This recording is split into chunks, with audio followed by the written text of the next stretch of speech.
حضرات، کئی ہمارے محبین اور کئی وہ لوگ جو نیٹ کے دوارا ہمیں سنتے ہیں، وہ بار بار فون کر کے یہ بولے اور کہا، میں نے بھی ضرورت محسوس کی کہ حضرت رمضان شریف میں کون سے عمل زیادہ کرنا چاہیے کہ جن سے ہمیں زیادہ سے زیادہ فائدہ ہو؟ کیا کام ایسا ہے رمضان شریف میں جو ہمیں زیادہ سے زیادہ کرنا چاہیے جن سے ہمیں فائدہ ہو؟ یہ کئی بار میرے پاس لوگوں نے اپنے رائے پیش کی کہ اس حوالے سے کچھ بیان ہو جائے، تو میں کچھ بیان کرنا چاہتا ہوں۔ یہ جیسے رمضان شریف کا پہلا عشرہ اور آج ایک رمضان المبارک ہے، پہلا روزہ ہے، اس حوالے سے میں بتانا چاہوں گا کہ رمضان شریف میں ہمیں زیادہ سے زیادہ کیا کرنا چاہیے۔ حضرات، سب سے پہلے جو میں عرض کروں گا وہ یہی کروں گا کہ سارے کام بعد میں بتاؤں گا، اور جتنی باتیں ہیں کیا کیا کرنا چاہیے وہ بعد میں بتاؤں گا ابھی، لیکن سب سے پہلے جو میں بتاؤں گا وہ یہ ہے کہ رمضان شریف میں سب سے پہلا جو کام ہونا چاہیے وہ روزہ رکھنا چاہیے۔ ہم نے رمضان شریف میں کچھ لوگ وہ ہوتے ہیں کہ کچھ ایسی چیزیں ہو جائیں جو بہت ثواب ملے لیکن روزہ نہیں رکھتے، وہ صدقہ بھی کرتے ہیں، وہ درود شریف بھی پڑھیں گے، وہ صدقہ بھی کریں گے، وہ نماز بھی پڑھتے ہیں لیکن روزہ سے دور ہیں۔ تو رمضان میں جو اسپیشلی ہے وہ روزہ ہی ہے۔ آپ سب سے پہلا کام رمضان المبارک کے مہینے میں روزہ رکھیں۔ اگر آپ روزہ نہ رکھیں، اللہ کے رسول صلی اللہ تعالیٰ علیہ وسلم فرماتے ہیں، حضرت ابو ہریرہ سے روایت ہے، راوی ہیں اس حدیث کے، حضرت ابو ہریرہ فرماتے ہیں کہ اللہ کے رسول صلی اللہ تعالیٰ علیہ وسلم فرماتے ہیں کہ اگر رمضان المبارک کا ایک روزہ آپ نے چھوڑ دیا، ایک روزہ، اور آپ اس روزے کے بدلے میں پوری زندگی روزہ رکھتے رہیں، چاہیں آپ کی زندگی کتنی بھی لمبی کیوں نہ ہو جائے، چاہیں آپ 100 سال کیوں نہ جی جائیں، چاہیں 1000 سال کیوں نہ جی جائیں، لیکن اس ایک روزے کا بدلہ نہیں ہو سکتا جو رمضان شریف کے مہینے میں آپ نے چھوڑا ہے۔ یہ وہ برکت والا مہینہ ہے۔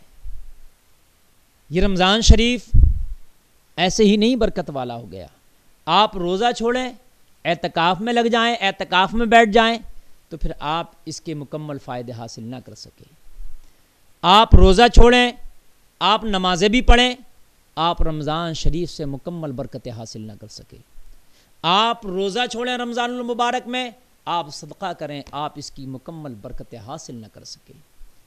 سب سے پہلے میں گزارش کروں گا کہ روزہ رکھیں۔ ہماری عوام کتنی 30 سے 40% ایسی ہماری مسلم عوام ہے جو شاید روزہ رکھتی ہو، جو میں نے سروے کیا ہے، ہو سکتا ہے میرا سروے یہ غلط بھی ہو، لیکن میں نے جو سروے کیا اپنے علاقے اور اطراف میں جا کر جو میں دیکھتا ہوں، شاید 30 سے 40% عوام ہماری ہے جو روزہ رکھتی ہے۔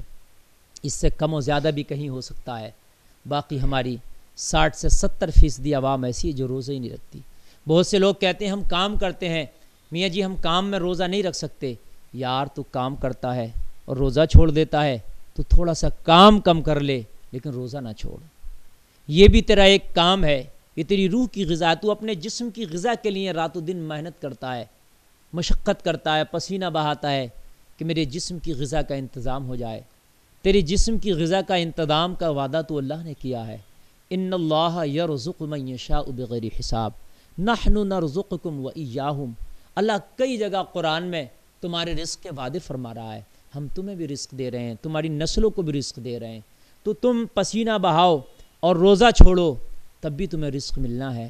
یارا تم روزہ رکھ لو، آپ تھوڑا کام کم کر لو، یہی تو ہو سکتا ہے جہاں پر آپ 500 کا کام کر رہے ہیں وہاں پر آپ 300 کا کام کر لو، لیکن روزہ نہ چھوڑیں۔ یہ تیری روح کی غذا کا انتظام ہے۔ تیری روح بھوکی ہے، تیری روح خالی ہے، تیری روح کمزور ہے، اس روح کو طاقتور کرنا چاہتا ہے، اس روح کو اگر تو غذا پہنچانا چاہتا ہے تو پھر یہ جو رمضان شریف کا مقدس مہینہ ہے اس میں روزہ رکھ، اس میں روزہ نہ چھوڑے۔ میں گزارش کروں گا، آج پہلا ہی روزہ ہے، کہ میرے بھائی میری بہنیں میری اس آواز کو سن رہے ہیں تو رمضان شریف میں سارے کام بعد میں ہوں گے، پہلے روزہ لازمی ہے، اس لیے کہ پتہ نہیں اگلا رمضان کا مہینہ آئے یا اس سے پہلے ہم انتقال کر جائیں۔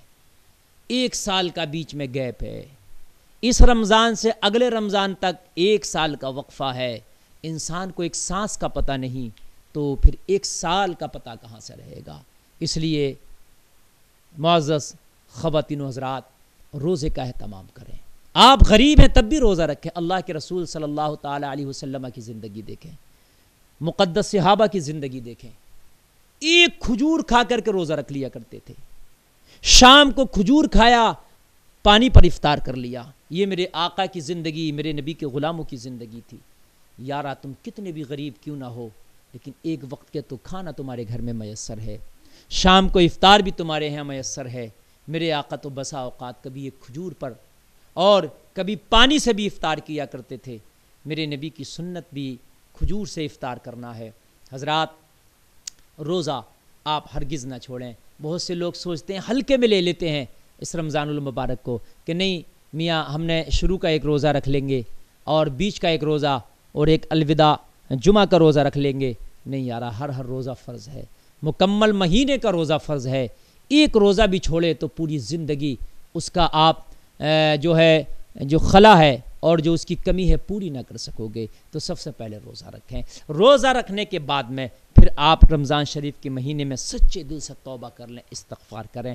اللہ اس میں رحمتوں کے دروازوں کو کھول دیتا ہے، اللہ شیاطین کو قید میں ڈال دیتا ہے اپنی، اور اس مبارک مہینے میں اللہ جہنم کے دروازوں کو بند کر دیتا ہے، مسلمانوں تمہارے اوپر جنت کے دروازوں کو کھول دیتا ہے۔ تو آپ توبہ کریں، اور توبہ کرنے کے بعد میں وہ توبہ ایسی ہو توبۃ نصوحہ کے مصداق بن جائیں۔ اللہ جس توبہ کے حوالے سے قرآن میں فرماتا، یا ایھا الذین آمنوا توبوا الی اللہ توبۃ نصوحہ، پکی اور سچی توبہ کریں اللہ کی بارگاہ میں، پھر کبھی گناہوں کی طرف نہ پلٹیں، پھر ان برائیوں کی طرف نہ پلٹیں، پھر اس گندے معاشرے کی طرف نہ پلٹیں کہ جو برائیاں اور جو گندگیاں ہمارے معاشرے میں ہیں۔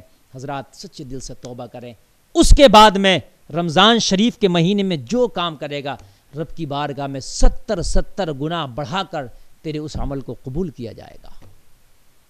پھر اس میں آپ قرآن شریف کی زیادہ سے زیادہ تلاوت کریں، آپ بھوکوں کو بلکہ روزہ داروں کا افطار کرائیں۔ بھوکوں کو کھانا کھلانا تو عام دنوں میں بھی ثواب ہے، لیکن افطار کرائیں۔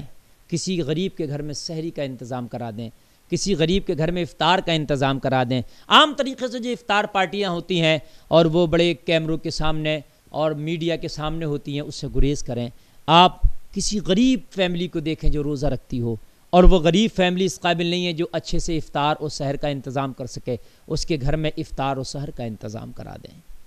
صدقہ زیادہ سے زیادہ کریں، صدقہ بیماریوں کو ٹال دیتا ہے، بلاؤں کو ٹال دیتا ہے۔ اس کے بعد میں نے آپ سے تلاوت قرآن کے لیے کہا، تلاوت قرآن، نماز تراویح ادا کریں، تراویح میں قرآن شریف کا اہتمام کریں، قرآن شریف کی تلاوت کریں، قرآن شریف تراویح نماز تراویح میں سنیں۔ اور رمضان المبارک میں دیکھیے زکوٰۃ تو سال میں ایک بار نکالنا ہوتی ہے، لیکن ایسا نظام بنائیں کہ رمضان میں آپ زکوٰۃ نکالیں۔ سال میں ایک بار نکالتے ہیں نا، تو رمضان شریف میں نکالیں۔ آپ ہر سال رمضان شریف میں اپنے پورے مال کا حساب لگائیں، اور حساب لگانے کے بعد میں رمضان کے مہینے میں آپ زکوٰۃ بھی نکالیں۔ اس میں غریبوں کا بھی بھلا ہوگا، اس میں یتیموں کا بھی بھلا ہوگا، اس میں بے سہاروں کا بھی بھلا ہوگا۔